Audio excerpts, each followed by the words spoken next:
Hey everyone, Michelle here and welcome back to my channel and welcome to my December TBR, hence the headband. Do you like it? I've bought about enough, one for each day each week for work. Might not wear t-shirts and dresses, but I wear headbands. For December it is the second half of Clear Your Shit 2.0. At the point of me filming this, you can tell it's still November because I have my books right here. I am about 2 weeks behind on prompts, but I'm not panicking. Clear Your Shit is meant to finish the 27th of December if I remember correctly. However, I normally take it forward a bit and read it to the end of the month. As it is the end of the year, I am also participating in end of the year readathon hosted by Vicky and Amanda, and I will link that Twitter down below. I haven't looked at the prompts because it's just the last week of December. And I never really do because I just try and fit in what I've got left for Clear Your Shit into the reading prompts. But it's something I always like to participate in. With that being said, I'll do my usual, tell you what I'm reading for my 2 year-long readathons, and then get into what I have left for Clear Your Shit. For Read Your Bookshelf, the prompt for December is to have a winter element on the cover. And for this one, I am reading, finally, The Split by Sharon Bolton.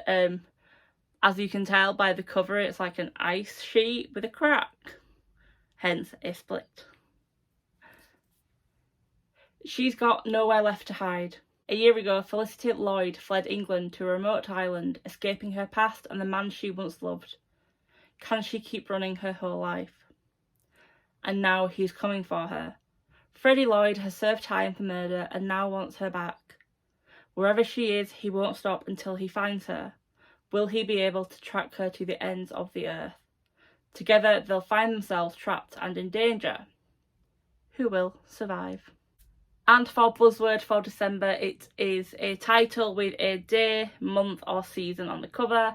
And for that one, again, I'm finally reading from last year, The Thursday Murder Club by Richard Osman. This is a Waterstones exclusive edition. It's signed. I haven't got the sequel yet because I haven't read this one. I don't know if I will like this one. I know it's a bit hit and miss with people, so let's see. In a peaceful retirement village, 4 unlikely friends meet up once a week to investigate unsolved murders. But when a brutal killing takes place on their very doorstep, the Thursday Murder Club find themselves in the middle of their first live case. Elizabeth, Joyce, Ibrahim and Ron might be pushing 80, but they still have a few tricks up their sleeves. Can our unorthodox but brilliant gang catch the killer before it's too late? So like last month, for these two, I will try and fit them in on Clear Your Shit if and where I can. But even if I don't, I will still read them. Now on to my picked Clear Your Shit TBR, the remainder of it I should say.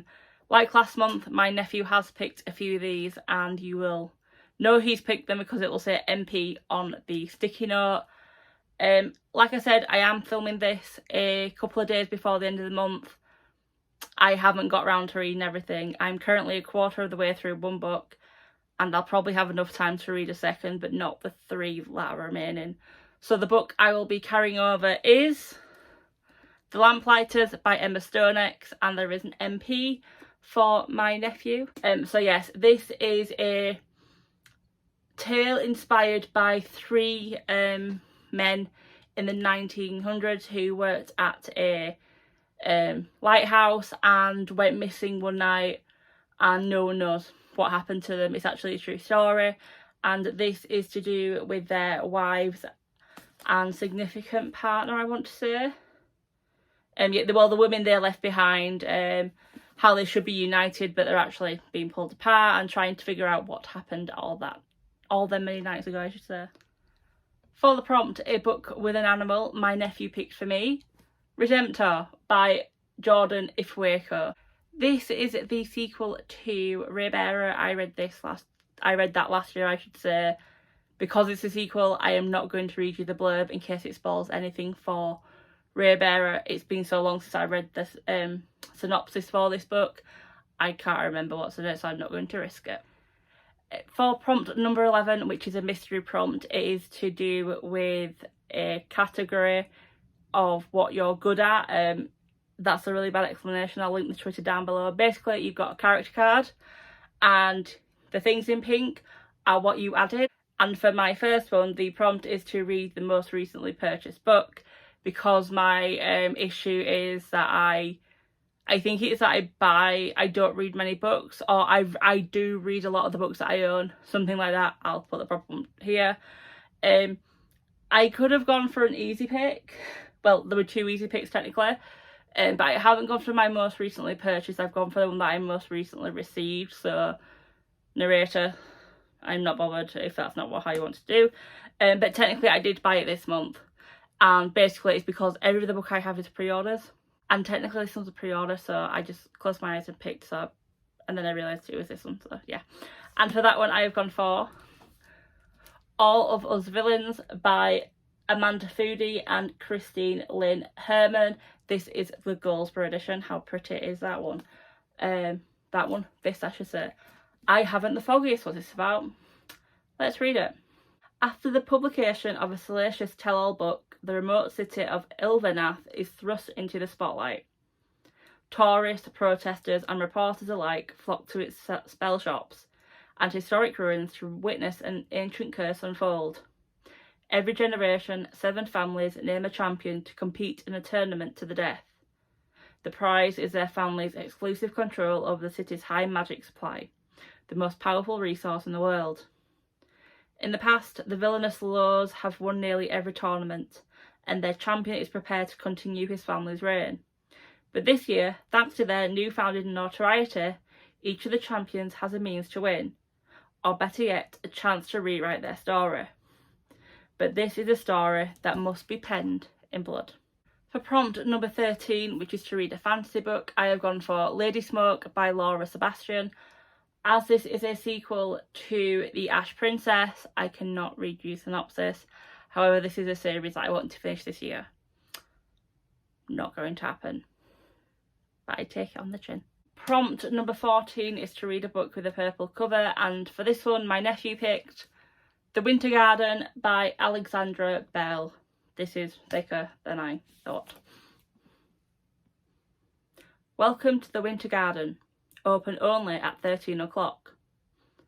On the night her mother dies, 8-year-old Beatrice receives an invitation to the mysterious Winter Garden, a place of wonder and magic filled with all manners of strange and sublime flora and fauna. The garden is her solace every night for 7 days. But when the garden disappears and no one believes her story, Beatrice is left to wonder if it was truly real. 18 years later, on the eve of her wedding to a man her late father approved of but she does not love, Beatrice makes the decision to throw off the expectations of Victorian English society and search for the garden. But when both she and her closest friend Rosa receive invitations to compete to create spectacular pleasure gardens, with the prize being one life-changing wish, she realises she may be closer to finding it than she ever imagined. Now all she has to do is win. It doesn't look very purplish on here, but if you can kind of just see, them flowers are actually purple, so hence it was in the pick. Prompt number 15 is to read a book that has either a female or non-binary main character, and for this one my nephew picked a book that I've had on every TBR it feels like this year. And that one is Mrs. England by Stacey Halls. A young girl goes to be a nanny for a family in West Yorkshire in the Victorian times. However, seems to think there is something a little bit odd going on in this family that may have a reflection upon what has happened in her family's past. I have read the synopsis that many times that is what is in my head. I don't read the synopsis anymore. Prompt number 16 is to read an intimidating book, and for this one I have gone for, regrettably, The Jasmine Throne by Tasha Suri. I say regrettably. How thick is that?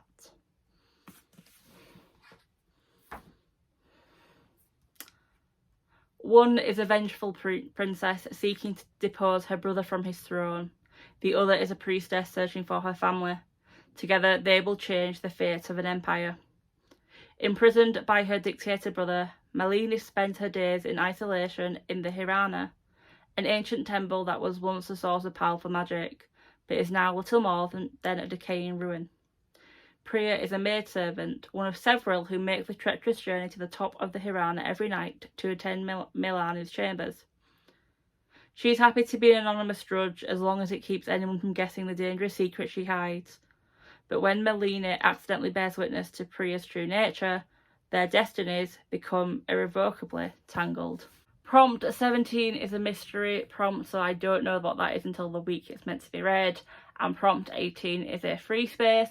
So for prompt number 19, which is to read a book that you don't remember the details of, which could be any on my shelves, my nephew picked Eliza and Her Monsters by Francesca Sapir. Why did I struggle with that name? In the real world, Eliza Merck is shy, weird and friendless. Online, she's Lady Constellation, the anonymous creator of the wildly popular webcomic Monstrous Sea. Eliza can't imagine enjoying the real world as much as she loves the online one, and she has no desire to try. Then Wallace Warland, Monstrous Sea's biggest fan fiction writer, transfers to her school. Wallace thinks that Eliza is just another fan, and as he draws her out of her shell, she begins to wonder if a life offline might be worthwhile. But when Eliza's secret is accidentally shared with the world, everything she's built, her story, her relationship with Wallace, and even her sanity begins to fall apart. Prompt 20 is to read a book with water themes or water elements, and for this one I've gone for Night Falls Still Missing by Helen Callahan. You will realise why in a minute. Fiona and Madison have been best friends since childhood, so when Madison sends her an unexpected call for help, Fiona doesn't hesitate to come to her aid. Madison, an archaeologist, works on a dig on a tiny Orkney island. It's January, there is little daylight and the icy North Sea winds warns of a coming storm. But when Fiona gets off the ferry, Madison isn't there to meet her, and as she approaches Madison's cottage, she sees that the windows are dark. Madison is missing and no one knows where she's gone. Prompt 21 I read last month, so I won't go through that again. Prompt 22 is a free space. Prompt 23 is an opulent looking book, and for this one I have chosen She Who Became the Sun by Shelley Parker Chan, and you can see why, because that shimmer, and it's an Illumicrate edition, and I picked this one. In a famine-stricken village on a dusty yellow plain, a seer shows two children their fates. For the boy, greatness. For the girl, nothingness. In 1345, China lies under harsh Mongol rule. For the starving peasants of the Central Plains, greatness is only found in stories. The Zhou family is mystified as to how Zhou Chongba, the eighth-born son, will achieve his lofty future. But for a daughter, no matter how clever or capable, an early death would be no surprise. Yet when a bandit attack orphans the two children, it's Zhou Chongba who dies. Desperate to survive, his sister steals his identity to enter a monastery. There, disguised as a male novice, Zhou learns that she can be ruthless to avoid her fate. But when her sanctuary is destroyed, Zhou is cast back into the war-torn world. To change her ending, there's only one thing she can do: claim her brother's great destiny as her own. And prompt 24 is a boss battle, so that won't be released until right at the end of the readathon. This is a heavy stack. And a big one. So that's why you're going to see the stack. So there are all the books that I want to read in December.